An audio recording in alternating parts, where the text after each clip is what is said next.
প্রধান উপদেষ্টার প্রেস সচিব শফিকুল আলম জানিয়েছেন, আসন্ন জাতীয় সংসদ নির্বাচনের জন্য নির্ধারিত ৪২,০০০ ভোট কেন্দ্র সিসি ক্যামেরার আওতায় থাকবে। এর অংশ হিসেবে ইতিমধ্যেই ৬,০০০ সিসি ক্যামেরা বসানো হয়েছে। ঝুঁকিপূর্ণ ৯,৬০০ কেন্দ্রে আগেই সিসি ক্যামেরা বসানো হচ্ছে।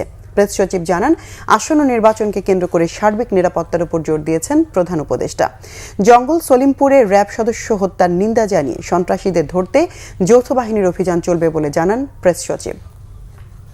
জঙ্গল সলিমপুরে যে কাজটা হয়েছে খুবই জঘন্য একটা কাজ এবং এটা আমরা নিন্দা জানাই এবং এই পরবর্তীতে এই জায়গায় আরো খুব জোরদার ভাবে আরো অভিযান চালানো হবে।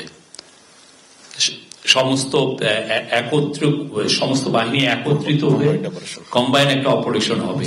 যারা যারা এটার সাথে জড়িত ছিলেন প্রত্যেককে অ্যারেস্ট করা হবে। এখানে যে যত পাওয়ারফুল লোকই হন না কেন, প্রত্যেককে, যারা এটা ইন্ধন জুগিয়েছেন আর যারা এটা ইনভলভ ছিলেন, প্রত্যেককে অ্যারেস্ট করা হবে।